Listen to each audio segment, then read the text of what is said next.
Now, what is really important, of course, is that both sides of the discussion are represented equally on committees, in what is published, in reports. It's a disservice to the Church and a disservice to the work of the Synod if in any sense the reporting is skewed. Now, I know nobody would want that to be happening. Welcome back to The World Over Live. That was Cardinal George Pell, a Vatican official originally from Australia, speaking just before the start of the Synod on the Family meeting at the Vatican this week. He made a sly reference there to the media spin machine. There is so much confusion out there as you watch or read coverage of this Synod that we will be taking some time to cut through the clutter. First of all, despite the hype, this is merely an advisory meeting of bishops. Whatever the invited bishops decide or don't decide, it is in no way binding on the Pope, who long after the Synod is over will write a final document. For honest analysis of the Synod on the Family and what's really happening, we have reconvened the Papal Posse. Robert Royal, the editor-in-chief of thecatholicthing.org, and Father Gerald Murray, a canon lawyer and pastor of the Archdiocese of New York, join us from Rome. Great to see you, fellas. Good to be with you, Raymond. Good to be here, Raymond. Look, to start, there were some concerns raised from the very first moments of the Synod about the working document itself, which is sort of at the heart of these discussions, the so-called Instrumentum Laboris. Even the translations are in question. Here is Archbishop Charles Chaput at a Vatican press conference on Wednesday. Listen.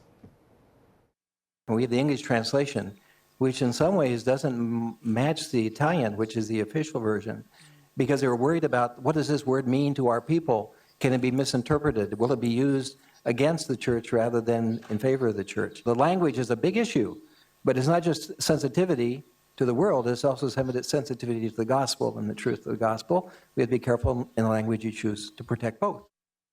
Guys, is this some Tower of Babel? How reliable are the translations that the Synod Fathers are reviewing here?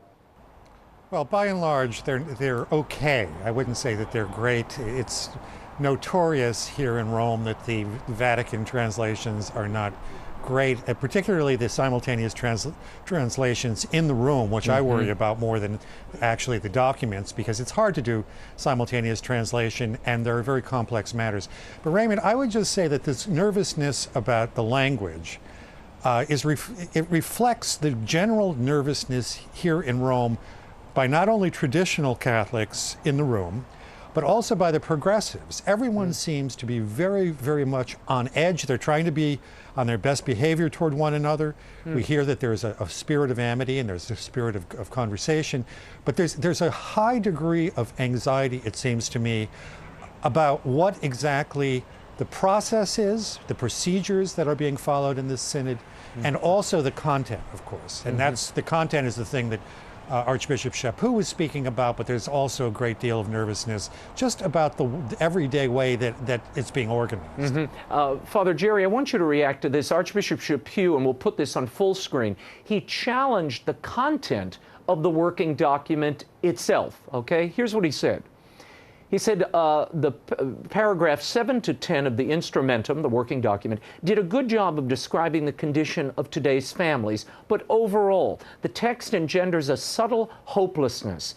This leads to a spirit of compromise with certain sinful patterns of life and the reduction of Christian truths about marriage and sexuality to a set of beautiful ideals, which then leads to surrendering the redemptive mission of the Church. What does he mean by this, and how widespread is this idea among the bishops in that room? There's always a danger, Raymond, that the Church, when addressing a current topic, will engage in sociology rather than theology. In other words, describe how people are living and then try and say this is how it fits in with the Christian life. Really, a synod has to be an extension of the theological reflection that the Church takes to the gospel and to her defined doctrines. And what that means is the life situation of people is judged by the gospel, not the other way around. And that's really where the concern, I think, for Archbishop Chaput and others. There was 3 theologians, 2 Italians and a Frenchman, who wrote a critique of the working document. and pointing out how the inadequate theological explanation of some of the mysteries surrounding Christian doctrine on marriage and life, this adversely affects the synod because it does drive it down into this level of, well, what's going on now and how do we accommodate ourselves to it? That's not what Christianity is about. Christianity is saying the Word of God must train us and guide us and inspire us to change how we live. You know, Father Jerry and Robert, the Pope himself took, it was rather an extraordinary moment, he took to the floor of the Synod on Tuesday, in the opinion of some, to calm the Synod Fathers, and he reiterated that the doctrine of marriage was never in question. He urged the bishops to not reduce the synod to the question of whether divorced and remarried Catholics should receive communion, while at the same time reminding them to reject rigidity. And then he took the extraordinary measure of vouching for the methodology, the process of this synod, which some bishops are still complaining about. This tells you all what? And what are the major concerns about the process? Well, Raymond, one of the things that we've learned just today is that 13 cardinals joined together to present a expression of concern to the Holy Father. This was published by Andrea Tornielli in La Stampa.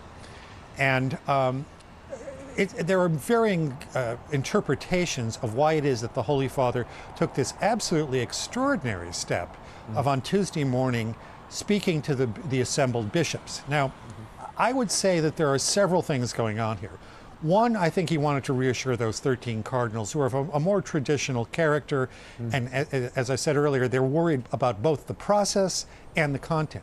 But there seems also to have been some worry on the part of the progressives that the process itself, and maybe it's because on Monday morning, Peter Erdo, who's the Cardinal Archbishop of Budapest and is the general rapporteur, the relator of the synod, he gave a very strong opening speech in which he said that doctrine cannot ever be changed, and that pastoral practice cannot go against doctrine. And particularly he said that the doctrine on divorced and remarried remains unchanged, and that the opening, the so-called opening in terms of a softening of language toward persons who have same-sex attraction is no part of the Church's understanding about marriage. So the Holy Father tried to assuage both the progressives and the more traditional wings here at the Synod, but also, I think, responded to a very strong statement by the man who is responsible to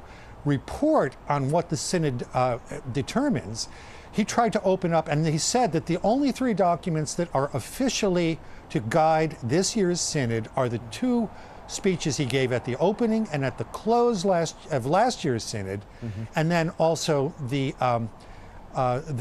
final report as it has now been elaborated into this working document, the Instrumentum Laboris. So there are a lot of things going on. There are a lot of people who he was responding to, and I can't emphasize enough, it's extraordinary that the Holy Father stepped forward on Tuesday after only 1 day of the bishops' meeting and trying to assuage this generalized nervousness that exists. And what are the concerns about the process? I mean, let's get into some of them. What are they so worried about? Is it that you're having these public declarations, 3-minute addresses, kind of quickie addresses for half the day, and then retiring to these small groups? Is that their concern, or the way information is being imparted to the wider world? Well, one of the concerns has to do with the reporting on what goes on in the Synod. In fact, the Synod is becoming more of a closed session than it had been in the past. You know, there have been many synods. The Osservatore Romano, the newspaper of the Holy See, would publish a summary of the speeches. Working documents were available publicly. At this Synod, the speeches are not published. The small circles, those are the working groups, they've broken into a number of language groups. Those reports are not being made public. In a very real sense, it's an effort at information control. Now, it's motivated by a desire that people can speak freely. That was the justification given to it, so words wouldn't be ascribed to them. But that has a very negative possibility attached to it, which is that what they actually say will never even get to the public, and it can be manipulated by the reporters. There's a concern, for instance, that all of this discussion about homosexuality and its relationship to the question of marriage and family is not being adequately treated in the way it's being reported. How will we know if that's the case? Well, fortunately, the Synod Fathers were told that they have free access to the press and they can speak and describe, but I have to say, quite frankly, I'd be much happier if we returned to earlier synodal practice where everything essentially was made public so that the faithful can follow the discussion. Yeah, one of the other major concerns about the process, the whole structure of how this is going to evolve, is that there are 10 people who are going to write the final report. And among those 10, 2, Cardinal Baldisseri, who is the president of the entire synod, and Archbishop Bruno Forte, who was the author of that notorious midterm report last year, they are both on this committee of 10 people who will write the document. And then the other 8, you know, they largely come from Europe. There are some special favorites of the Holy Father. So, you know, that final document, as you said at the start, doesn't constrain the Holy Father. He can always make whatever decision he wants after the synod ends. But the document that will be presented to the bishops to be voted on is going to be prepared by a group of people who don't, for some people, they're not happy with the particular people who have been chosen. And as I say, 2 are very controversial, Cardinal Baldisseri and Archbishop Forte. So I'm going to ask the question really quickly, and then I have to move on. Is this game fixed? Is the rig already in the machinery? Well, put it this way. The way this synod is set up, it favors having a discussion about a topic that really is closed. Communion for the divorced and remarried is not an open question. Cardinal Casper thinks it is. Some of his allies came to the fore to say it is. It is not. Cardinal Erdo said that in his opening address. I'm very pleased about that because part of the problem here we're dealing with, Raymond, process is overcoming product. The fact that people hear the Catholic Church is discussing whether it has to change its practice about communion for the divorced and remarried leads some people to say, I guess the Church doesn't really mean what it used to say. That's a problem. And really, let's hope and pray that at the end of this discussion, the Synod Fathers will be absolutely clear to the Holy Father that Cardinal Casper's proposal is preposterous.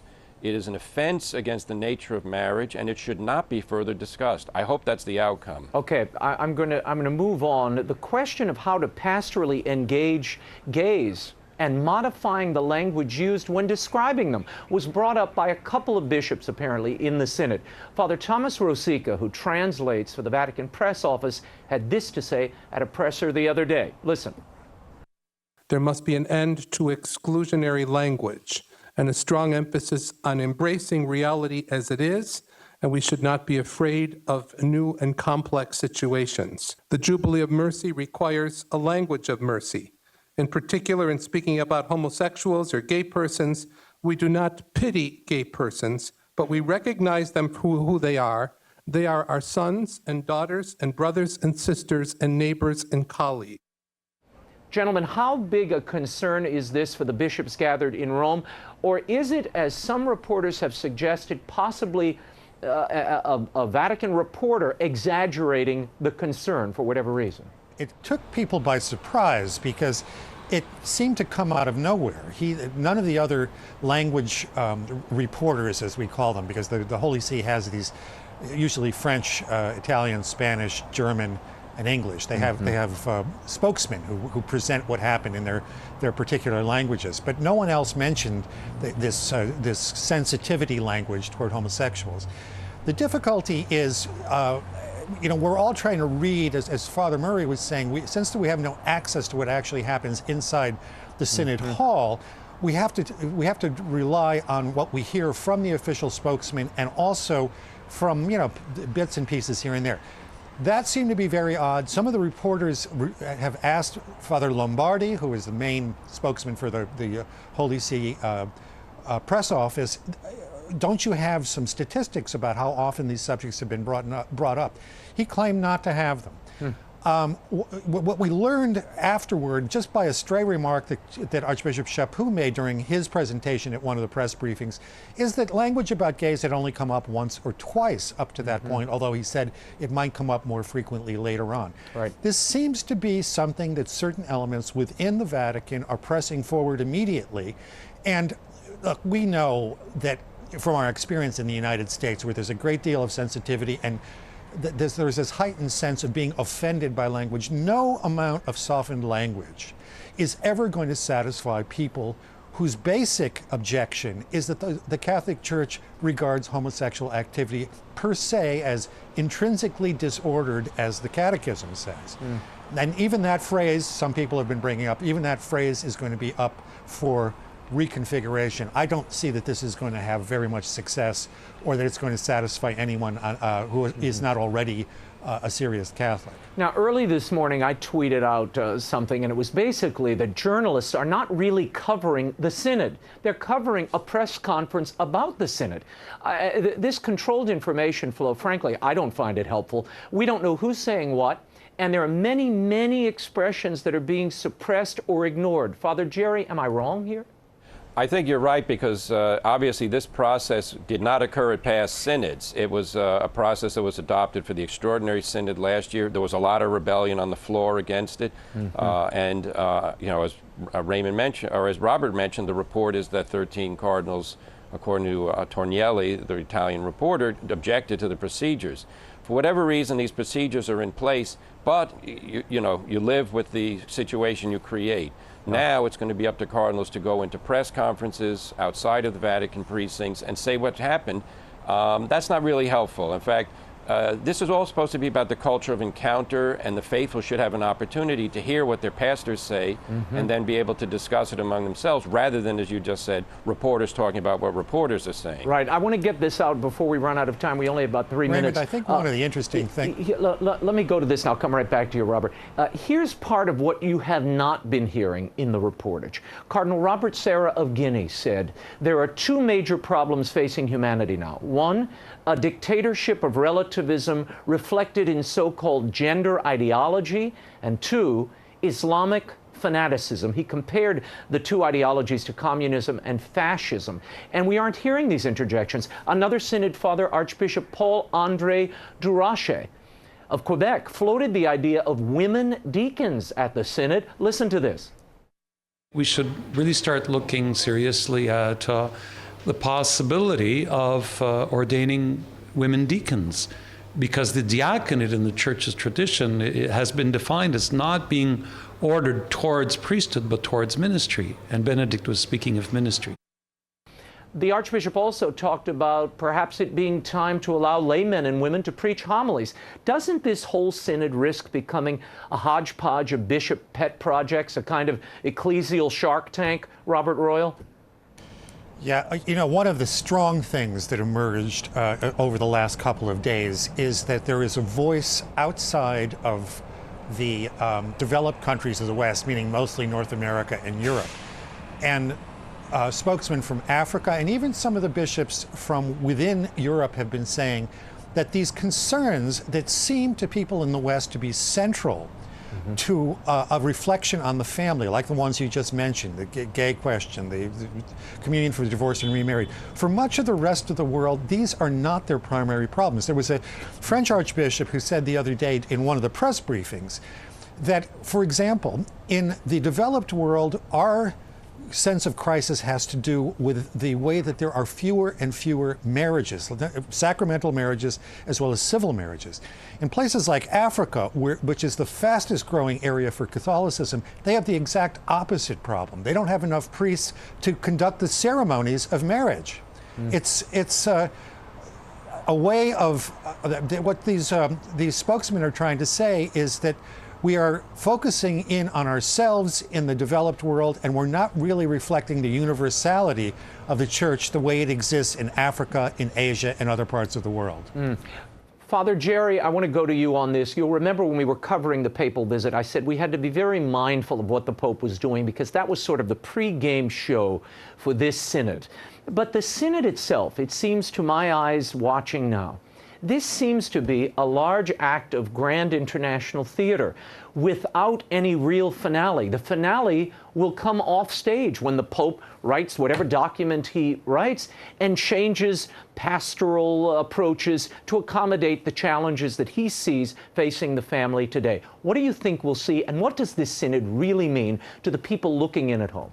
I think the synod means an opportunity for those who are going to defend Catholic orthodoxy to make their voices heard quite clearly.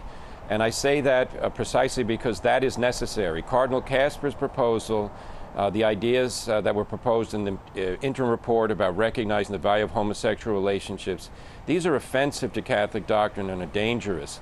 So the Synod gives an opportunity to say to the Pope and everyone listening, Catholic doctrine must be defended vigorously because otherwise many souls will be imperiled by false teaching. Robert? I like to think that Archbishop Chaput put it best when he said that the central purpose of this synod is to encourage and to support the family. And these other so-called important issues like gays and communion for divorced and remarried, these are peripheral. The main thing that we should be doing here is affirming what the Catholic faith teaches about the family, because it's what really makes human life as good as it can be. It helps form people. It transmits the faith from one generation to the next. That should be the focus, and we can hope that by the end of these 3 weeks, that's where we'll end up. Very good. Well, for the time being, it looks like the family is getting edged out by some of these peripheral issues, but we will keep telling it like it is and digging through the daily affairs here. Robert Royal, Father Gerald Murray, thank you both for being there. Go get some sleep. The Papal Posse will join us again next week for continuing analysis of the Synod on the Family. Don't miss it. In the meantime, you can read their columns on catholicthing.org and follow me on Twitter for 24-hour coverage and insight you won't find anywhere. I'm at Raymond Arroyo.